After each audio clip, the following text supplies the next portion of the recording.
Seguidamente, queridos hermanos, les vamos a ofrecer una conferencia del Padre José Antonio Sayés titulada ¿Cómo llegar a creer?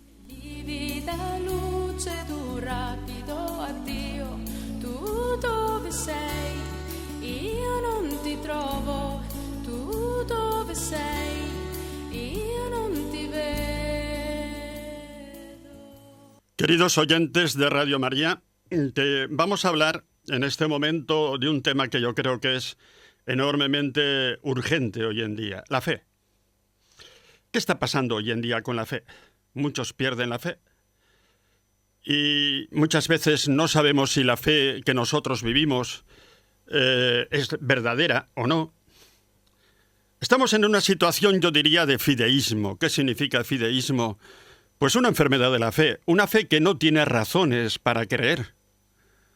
Es decir, se cree porque sí, por la costumbre, por la herencia, o en todo caso por el sentimiento, pero no salimos de ahí. Y entonces muchas veces vivimos en la fe, pero llenos de un mar de dudas que impiden que nuestra fe hoy en día sea valiente y realmente se pueda transmitir. ¿Cuáles son las causas, digamos, que están provocando esta situación? Mirad, hace ya muchos años podíamos hablar de filósofos que eran ateos. Feuerbach, Marx, Freud, Nietzsche, Sartre. Hoy en día, más que ateísmo, lo que se practica es agnosticismo.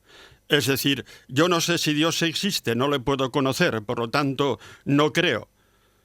Y esta situación de agnosticismo, o si queréis de fe, pero de fe enferma, tiene más o menos, yo diría, tres causas. Una, el cientificismo. ¿Qué significa esto? Significa decir que no existe más que la ciencia, lo que se puede demostrar por la ciencia, lo empíricamente verificable, y ya está. Y por lo tanto, Dios, que está por encima de lo empíricamente verificable, Dios no se le puede, digamos, alcanzar por la ciencia, no existe. Pero mirad, es curioso porque precisamente muchos científicos quieren utilizar la ciencia contra la fe.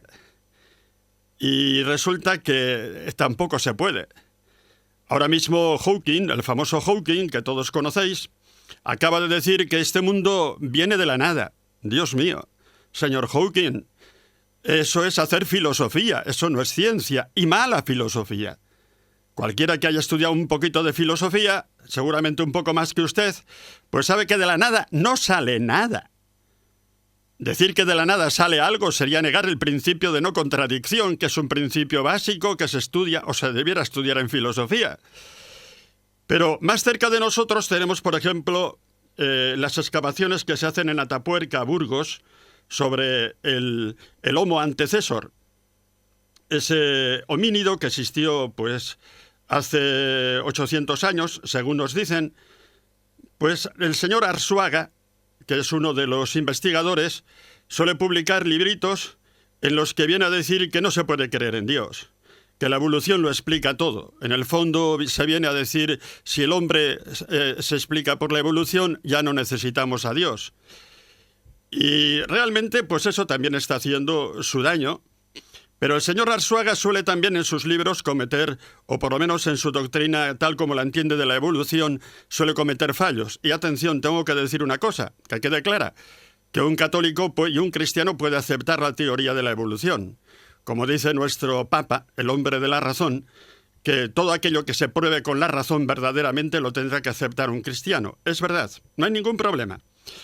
Pero lo que pasa es que la evolución, como dice un paleontólogo italiano muy famoso, Facchini, la teoría de la evolución presenta una serie de interrogantes filosóficos. Es decir, pensar que de aquella particulita que explotó en el Big Bang hace 15.000 millones de años, por sí sola, tan pequeñita que la representan como 0,4801 fracción de núcleo de átomo de hidrógeno, que es el más pequeño. Esa particulita que explotó además en una fracción de segundo que la representan 0,3101 fracción de segundo. Esa partícula insignificante por sí sola tendió y realizó el proyecto hombre. Eso presenta un interrogante filosófico tremendo porque el hombre es un diseño inteligente. Nadie diría, por ejemplo, perdónenme ustedes, que la Sofía Loren ha surgido por casualidad. ¿No es cierto? Es un proyecto. Y esa particulita no puede tender a un proyecto así si no lo conoce. Nadie tiende a un proyecto si no lo conoce. Entonces, indudablemente, como digo, la teoría de la evolución, cuando termina aceptando el azar, porque hoy en día la evolución ya no sigue el principio de Darwin. Darwin hablaba de la selección natural. Es decir, que los animales tienen que adaptarse al ambiente cambiante y así generan órganos nuevos y surgen especies nuevas. Pero claro, Darwin no conocía la existencia del ADN. Darwin nació hace 200 años y no conocía la existencia del ADN. Hoy conocemos el ADN y sabemos una cosa, que el ADN no cambia. No cambia. Ha habido científicos como Hoyts, Dobzhansky y Remane que se han pasado 30 años tratando de que la mosca del vinagre, que le llaman con un nombre científico concreto, pues surgió sencillamente y entonces, como tiene algunas variaciones accidentales, diríamos, han hecho experimentos con ella a ver si conseguían sacar algo que no fuera una mosca. Se han pasado 30 años y han desistido. Siempre el ADN es el mismo. Entonces, pues vienen a decir ahora la teoría, que ya no es la de Darwin, sino la teoría sintética, que se llama así, desde 1930, que han surgido mutaciones genéticas por azar y que luego ya viene la selección natural de la que hablaba Darwin. Pero claro, hablar del azar ya no es científico, es hacer filosofía y mala filosofía. Porque al azar no le podemos pedir, por ejemplo, que realice una catedral como la de Burgos, porque es un diseño inteligente. Y por lo tanto, ciertamente esas piedras no son un montón de piedras. Cada piedra está puesta ahí en un lugar concreto para cumplir una función concreta en la escalera o en la bóveda de la catedral y está tallada de una forma concreta para hacer ese diseño que es la catedral y nadie aceptaría que por azar pueda surgir un diseño inteligente. Y me río yo de la Catedral de Burgos porque indudablemente el hombre es un diseño inteligente mucho más perfecto que la Catedral de Burgos.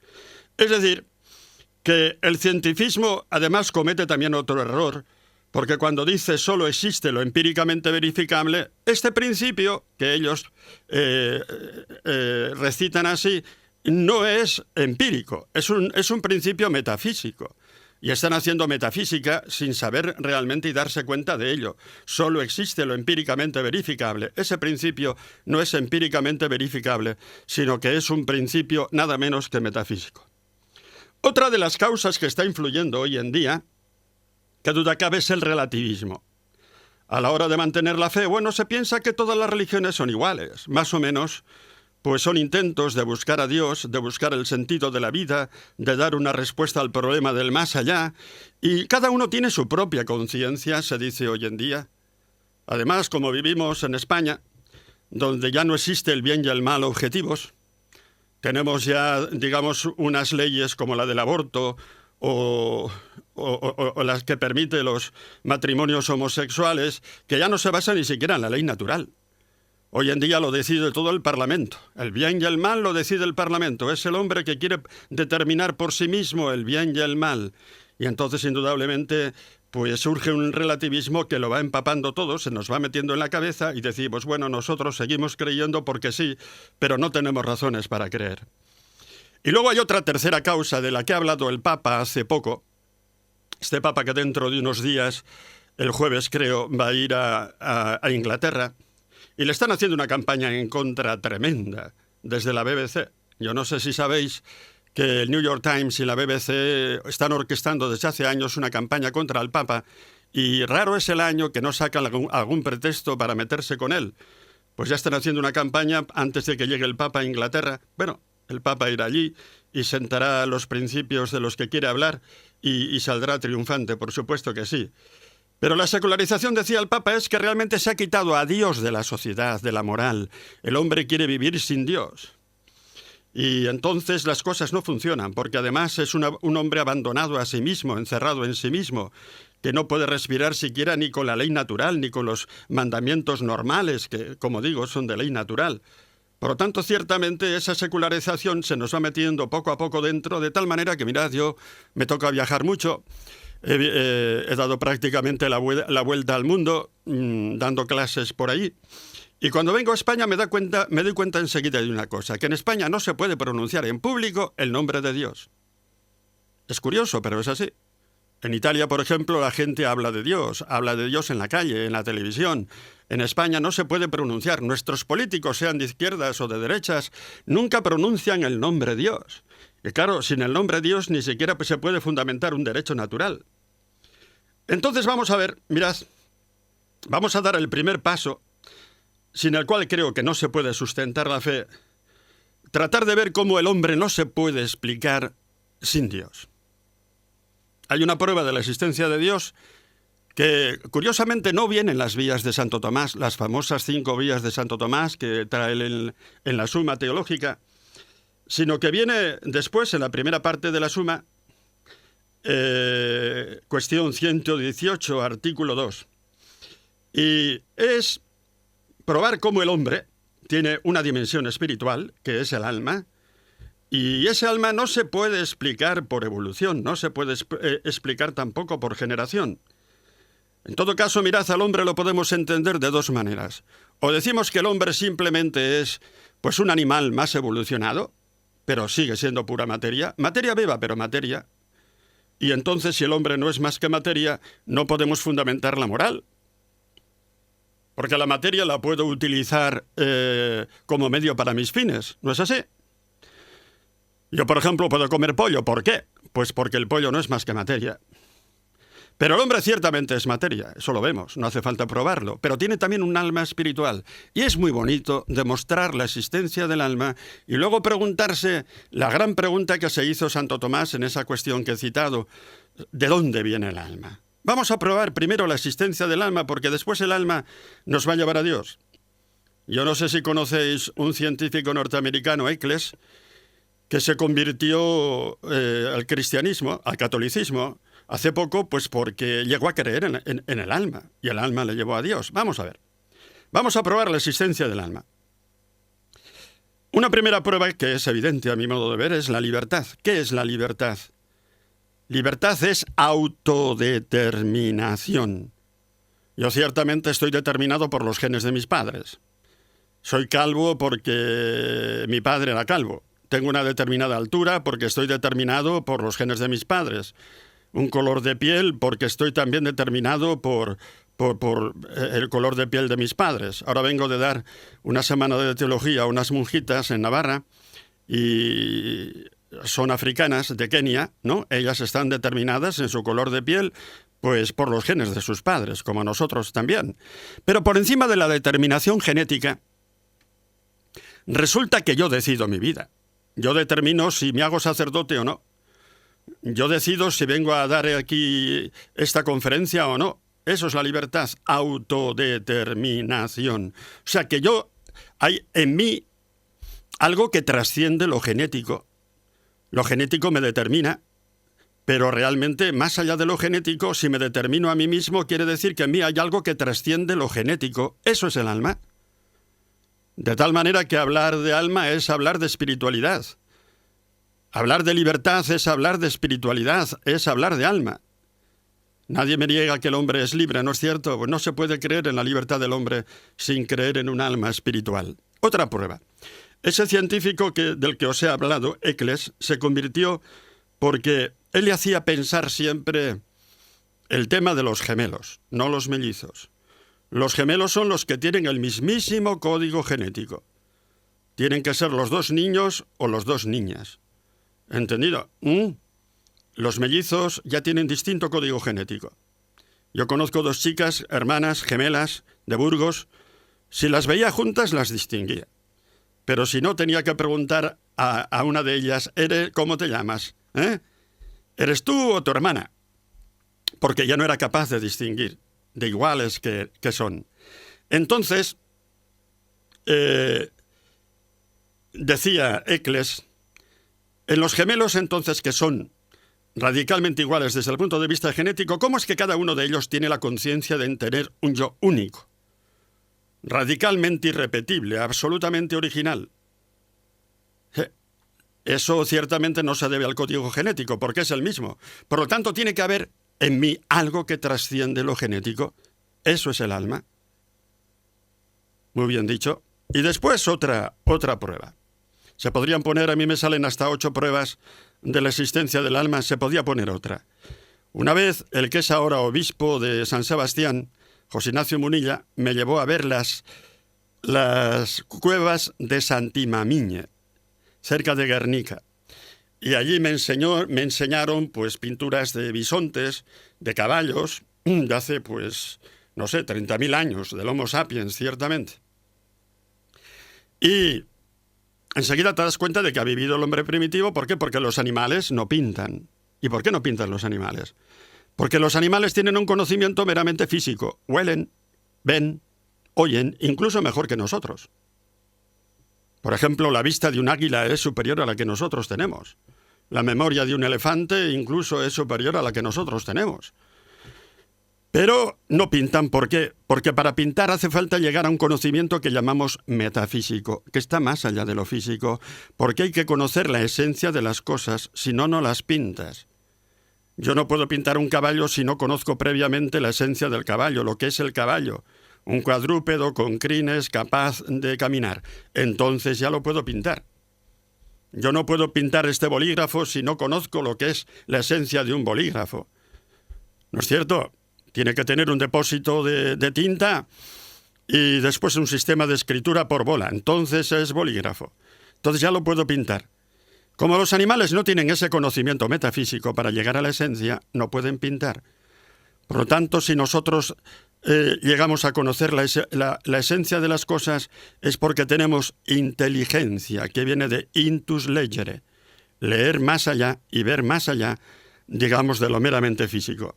Bien, se podrían poner más pruebas, pero me bastan con estas. Entonces ahora viene la pregunta que se hacía Santo Tomás. ¿De dónde viene el alma? Y decía, el alma no puede venir por generación, porque se genera lo que se puede partir. El semen, decía él, de nuestro padre, se parte, y aquí estamos nosotros, ¿no es cierto?, nuestro cuerpo. Pero el alma, por ser espiritual, no tiene partes extensas en el espacio, es simple. Y por lo tanto no se puede dividir, no se puede partir y no se puede generar. Entonces, ¿de dónde viene el alma? Santo Tomás lo dice categóricamente, directamente creada por Dios. Ahí tenemos una prueba de la existencia de Dios. Y entonces, ciertamente, si Dios no existiera, no podríamos fundamentar la dignidad sagrada de la persona humana. Y por lo tanto no podríamos fundamentar la moral. Porque el hombre tiene una dignidad sagrada como persona humana, compuesta de cuerpo y alma. Es por eso por la que no la podemos utilizar al hombre como medio de nuestros fines. Y de ahí nace la moral. Es curioso que un pensador italiano, Marcello Pera, que escribió con el Papa un libro que se titulaba en italiano Senza radici, en español Sin raíces, se quejaban contra aquella negativa que tuvo la Constitución Europea de hablar de las raíces cristianas de Europa. Y Marcello Pera es un agnóstico, no cree en Dios. Y fue presidente del Congreso de Italia, no es un cualquiera. Y este hombre dice, a pesar de que yo no creo en Dios, no me queda más remedio que aceptar que la persona humana tiene una dignidad sagrada. Es que si no, se cae todo. ¿No es cierto? Y esa dignidad sagrada de la persona humana, ¿dónde tiene su último fundamento? En Dios. A mí me daban ganas de decirle, pues señor Marcello, hágase usted cristiano. Si resulta que necesita a Dios para creer en el hombre, pero hombre, dé usted un paso. ¿Entendido? Váyase usted a las Dolomitas, a esos paisajes tan bellos que tienen ustedes en el norte de Italia, donde he hecho campamentos con los jóvenes, ¿no? Y ve aquellos paisajes y entonces aquella belleza le llevará a Dios. Marcello Pera. Y es verdad, gracias a que Dios nos da un alma trascendente, es por lo que nosotros tenemos una dignidad sagrada trascendente donde se fundamenta la moral. Si Dios no existiera, No podríamos hablar de derechos humanos, no podríamos hablar de deberes, no podríamos hablar de ley natural, porque no podríamos fundamentar la dignidad sagrada de la persona humana. Esta es una prueba, digamos, yo la suelo utilizar siempre para hablar de Dios, aparte de que también me ayuda mucho el ser montañero. Este año hemos tenido un campamento con los jóvenes, todos los años hago un campamento con jóvenes, y nos hemos ido a Covadonga.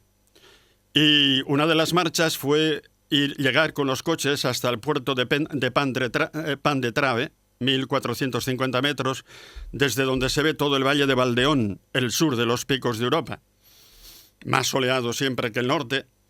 Y allí en una planicie que hay en la cumbre de este puerto, hay una visión de todos los picos de Europa impresionante. Y allí celebré misa con los chicos, de tal manera que yo al celebrar me puse dando la espalda al paisaje para que los chicos sentados frente a mí en círculo pues vieran el paisaje.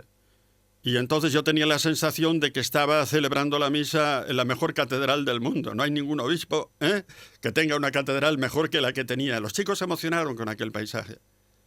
Y resulta que los que llegaban allí con los coches se quedaban mirando. Y vinieron 3 chicas que se metieron en el círculo a seguir la misa. Terminamos y nos dijeron que cuando vimos celebrar así la misa y usted revestido de cura, pues dijimos, estos son de los nuestros. Era curioso, es gracioso, porque qué duda cabe. Podían participar de nuestra propia alegría. Bien, pues entonces yo creo que se pueden poner otras pruebas de la existencia de Dios, pero esta que hemos dicho del alma y la de la belleza, el orden, que es la quinta vía de Santo Tomás, indudablemente esa también, como se dice entre nosotros, va a misa. Y podríamos poner alguna otra prueba de la existencia de Dios como la de la contingencia, que es la tercera vía de Santo Tomás, un poco más desarrollada, pero no tengo tiempo ahora. Y entonces pues remito a alguno de mis libros para que se pueda citar ahí, para que se pueda leer ahí. Bien, pero pasamos entonces a la fe cristiana. Y la fe cristiana tiene 3 dimensiones. Nosotros creemos algo, confesamos algo, es la dimensión confesional de la fe. Tenemos además unas pruebas que sostienen nuestra fe, unos argumentos que vamos a ver, y luego la fe es don de Dios. Yo creo que si explicamos un poco estas 3 dimensiones de la fe, habremos comprendido bien lo que es. En primer lugar, la dimensión confesional. Pues nosotros confesamos la divinidad de Cristo. Por ejemplo, confesamos la Trinidad, la existencia de la Iglesia, una santa católica, que decimos en el credo, la venida final del Señor a juzgar a vivos y a muertos, todo lo que recitamos en el credo, y más cosas aún, es lo que, digamos, constituye el objeto de nuestra fe. Y simplemente al decir la divinidad de Cristo me vais a permitir que haga una cita, porque mirad, hoy hay teólogos entre nosotros, muy entre nosotros, que dicen que Cristo nunca tuvo conciencia de ser Dios. Entonces, pues eso quiere decir que el cristianismo se lo ha inventado la Iglesia primitiva. Pero yo, por lo menos en la Biblia, en la que yo tengo, he llegado a la conclusión de que tengo una Biblia diferente, pues resulta que, por ejemplo, me limito a poner un ejemplo, en 6 ocasiones a Jesucristo se le acusa de blasfemo. En textos que no citan nunca estos autores, que no confiesan su divinidad. Por ejemplo, Marcos 2. ¿Os acordáis aquel pasaje que le meten a Jesucristo por el tejado, un paralítico para que lo cure? Y le dice el Señor, yo te perdono los pecados. Y automáticamente los fariseos dicen, estás blasfemando porque los pecados solamente los puede perdonar Dios. Pues para que veáis que el Hijo del Hombre tiene poder de perdonar los pecados, yo te lo digo, coge tu camilla, vete y anda. Ahí está la divinidad de Jesucristo, señores teólogos. Y no me digan ustedes que este texto está inventado por la comunidad primitiva, porque según los criterios de historicidad que ustedes presumen de ellos y no saben ni siquiera cuáles son, el criterio de discontinuidad quiere decir que la comunidad primitiva no ha podido inventar un texto que es contrario a su forma de pensar. La comunidad primitiva no se va a inventar estos textos en los cuales a Jesucristo se le acusa de blasfemo.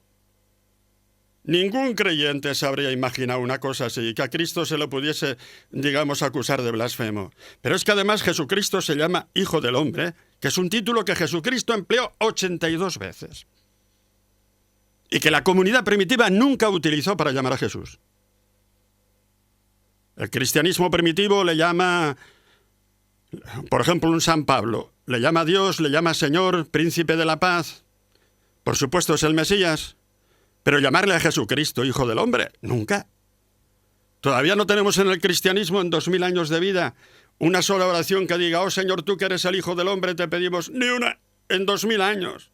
Y si preguntamos a la gente que sale de nuestras catequesis qué significa ese título, Hijo del Hombre, nadie lo sabe. Eso no se explica en la catequesis. Entonces, ahí tenemos un texto en que a Jesucristo, digamos, aparece que tiene conciencia de ser Dios y se le acusa de blasfemo. Otro, Juan 8:58. Dice San Juan, le querían matar no solamente porque no guardaba el sábado, sino porque siendo hombre se tenía como Dios. Otro texto, Juan 5... este que acabo de decir es Juan 5:18. Juan 8:58. Dice Jesucristo, antes de que Abraham existiese, yo soy. Y dice el texto, tomaron piedras para tirárselas. ¿Por qué? ¿Cuándo apedrean los judíos? A una mujer sorprendida en adulterio, a un hombre no, ¿eh? Un hombre puede adulterar todo lo que quiera y no pasa nada, ¿entendido? Pero una mujer, si la pillan en el adulterio, lo encontramos en el Evangelio, la mujer adúltera. Y entonces apedreaban también cuando alguien decía una blasfemia. Y aquí Jesucristo está diciendo una blasfemia. ¿Por qué? Porque está diciendo, antes de que Abraham existiese, yo soy. Yo soy es el nombre de Yahvé. Eso significa Yahvé. El nombre que a sí mismo se dio en el libro del Éxodo, Dios. Jesucristo está diciendo rotundamente, yo soy Yahvé. Por eso le quisieron apedrear. Juan 10:33. ¿Por cuál de mis obras me queréis apedrear?, pregunta Jesucristo. Nosotros no te queremos apedrear por ninguna de tus obras, sino porque tú, siendo hombre, te tienes como Dios. Y Juan 19:7. Le llevan a Pilato y le dicen, nosotros tenemos una ley y según esa ley tiene que morir porque siendo hombre se tiene como Dios. Y luego está el texto que todos conocen, que es la acusación de blasfemo por parte de Caifás en el juicio que le hizo el Sanedrín al Señor antes de su muerte. Ahí está la divinidad de Jesucristo. Un pequeño detalle. Podríamos hablar de la Trinidad, pero no es el momento. Podríamos hablar también de la Iglesia. En otra charla lo haremos. Esta es la dimensión confesional. Ahora bien, ¿por qué creemos? ¿Creemos porque sí? No. Creemos porque tenemos unas razones para creer. Uno de mis libros se titula así, Razones para creer. ¿Por qué? Vamos a la Biblia, a los milagros que Jesucristo realiza. Jesucristo dice en el Evangelio de San Juan, capítulo 10, 37-38, si no me creéis a mí por lo que yo os digo, creedme al menos por las obras que yo hago y sabréis que yo estoy en el Padre y el Padre en mí. Ahí están mis obras. Y lo mismo, por ejemplo, en Juan 15:25. Si yo no hubiera hecho ante ellos obras que jamás nadie ha hecho, no tendrían pecado. Pero ahora han visto mis obras y nos odian a mí y a mi Padre. Nicodemo va de noche y le dice a Jesucristo, capítulo 3 de San Juan, Maestro, sabemos que vienes de Dios porque nadie puede hacer los milagros que tú haces. Y el ciego de nacimiento, es bonito todo ese capítulo, todo el capítulo dedicado a esta curación, pero ahí hay una teología de San Juan impresionante. Ciego de nacimiento, pues no le creen los fariseos, sus padres no quieren líos, preguntarle a él, que ya es mayorcito, y el hombre lo echan de la sinagoga por decir que le ha curado Jesús. Y dice él, bueno, vamos a ver si me arreglo las ideas. Yo tengo claro una cosa, que jamás se ha oído decir que nadie le haya dado la vista a un ciego de nacimiento. Por lo tanto, ese que a mí me ha curado viene de Dios. ¿Está claro, sí o no?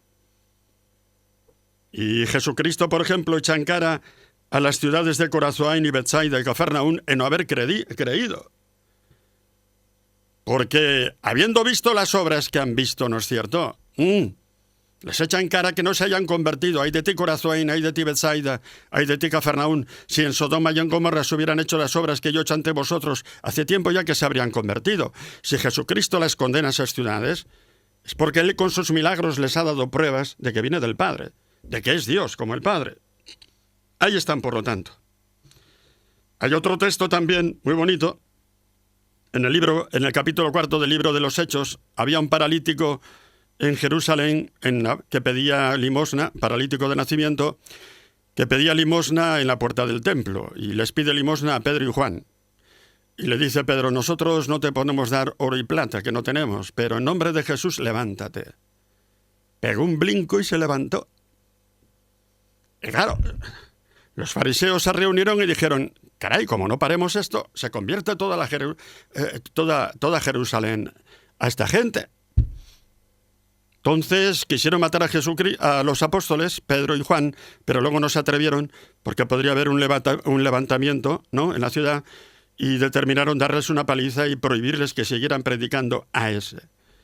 Y entonces ellos contestan diciendo, Pedro dice: nosotros no podemos callar lo que hemos visto y hemos oído. Con eso se refería a la resurrección, ¿no es cierto? Le habían visto resucitado.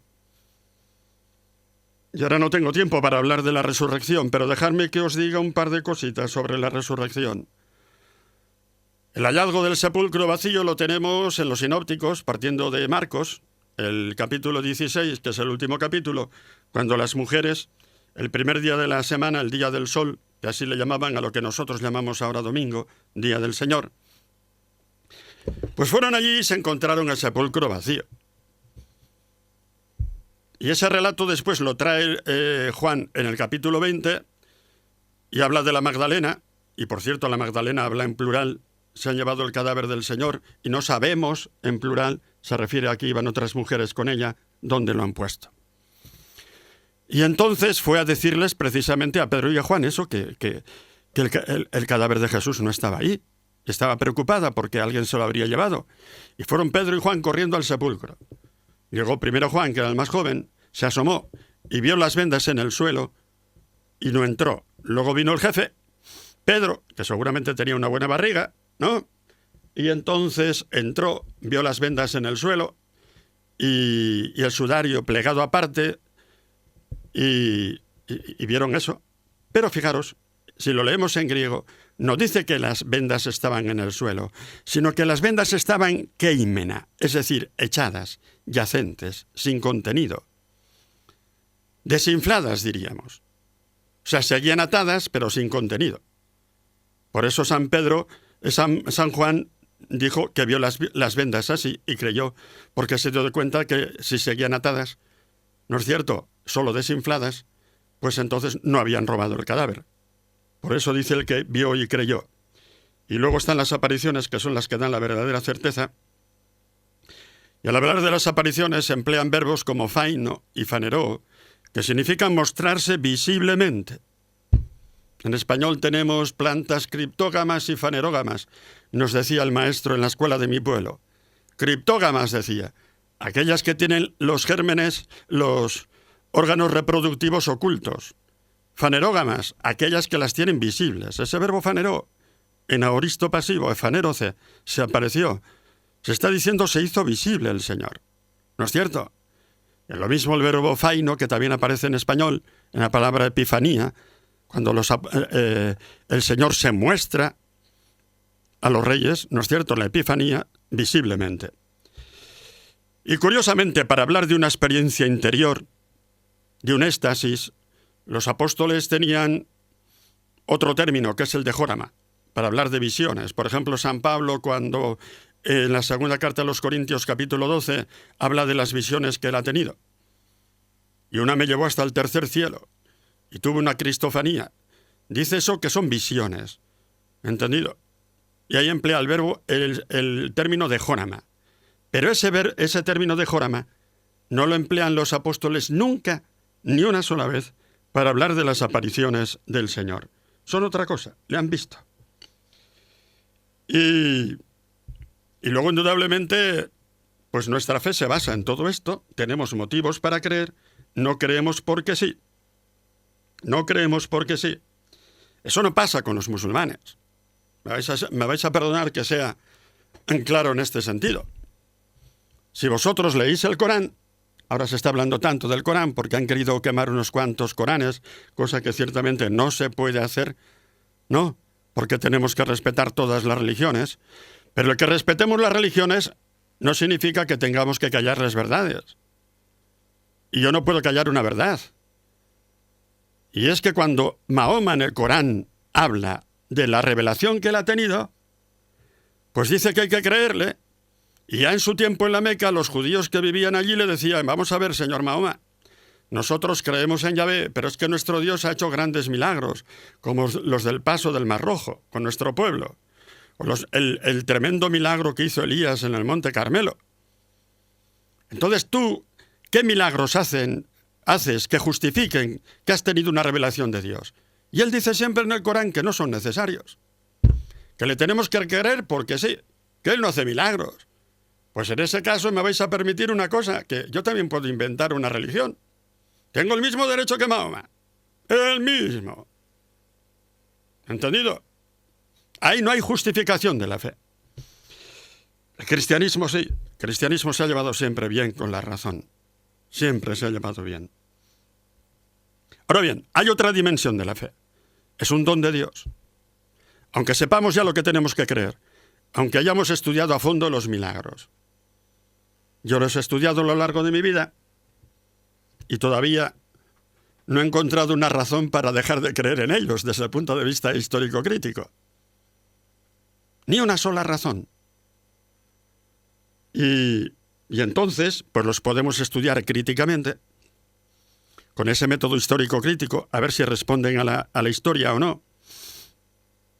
Y lo último que he leído sobre esto es un teólogo que está ahora muy de moda en Estados Unidos, John Peter Mayer, que ha escrito Un judío marginal sobre Jesucristo.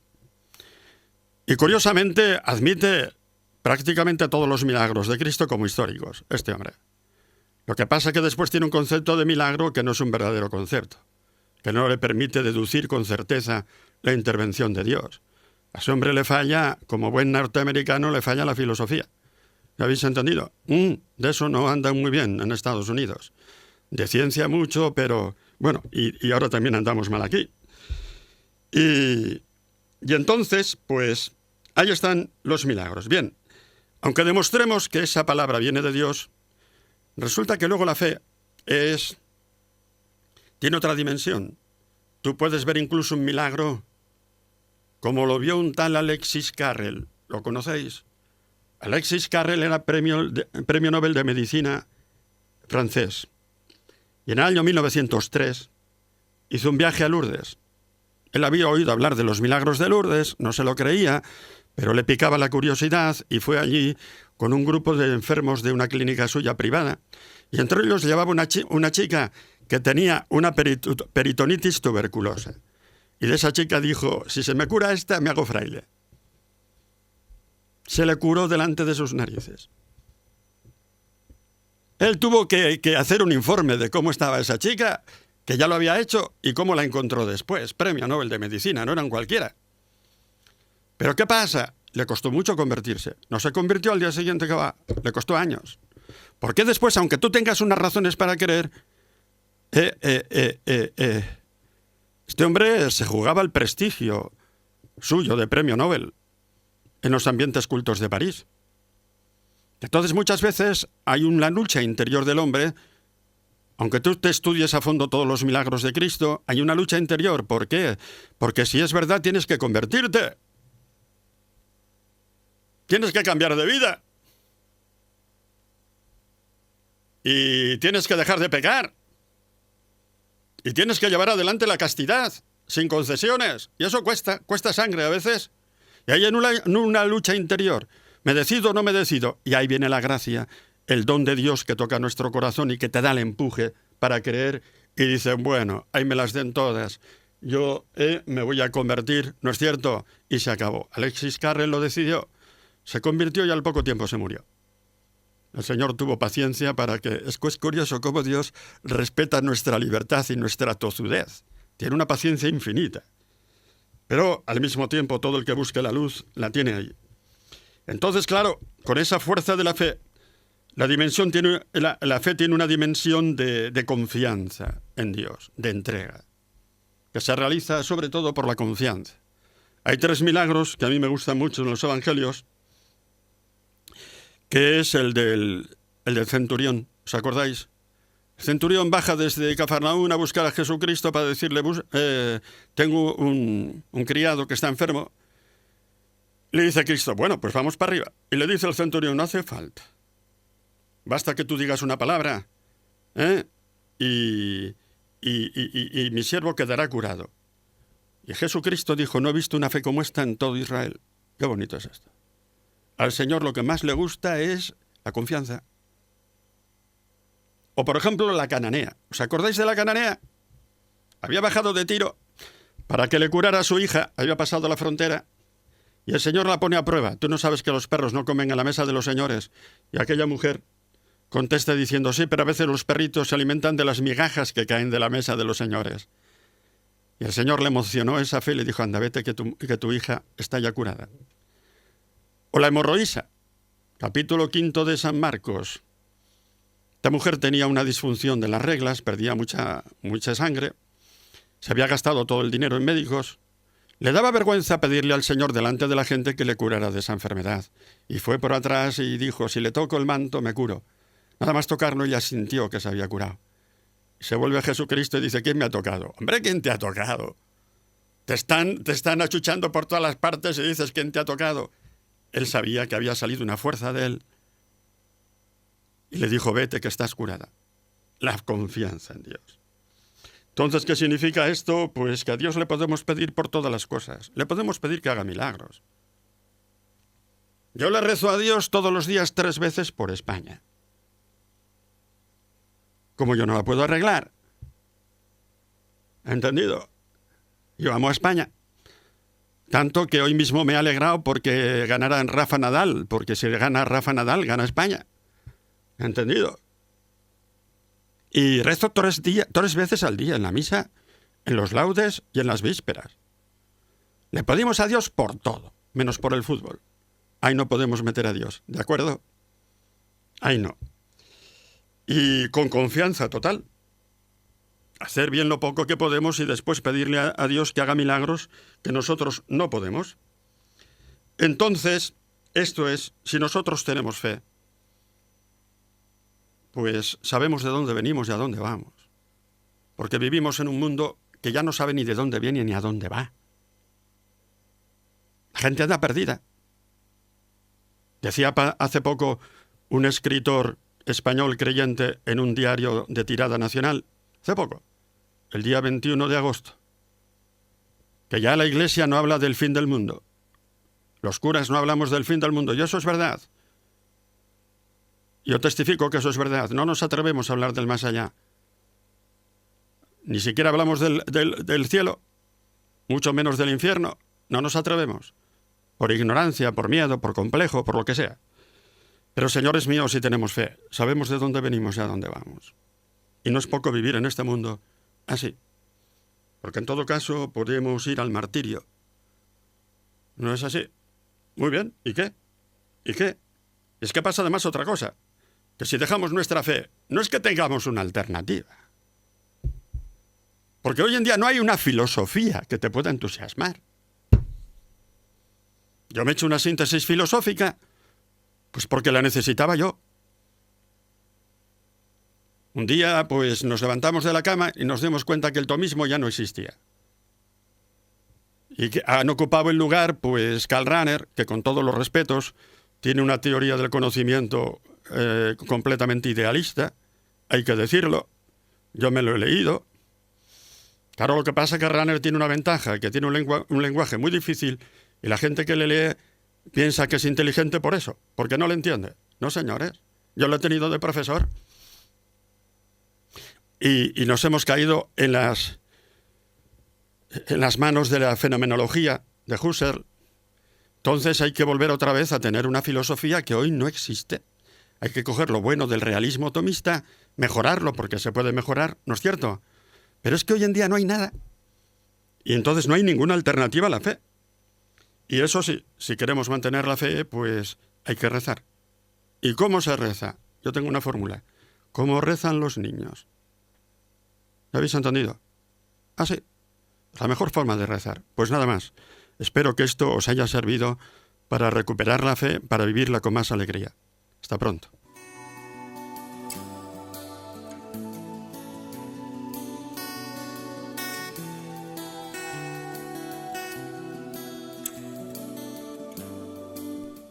Acaban de escuchar la conferencia del padre José Antonio Sayés, que lleva como título ¿Cómo llegar a creer?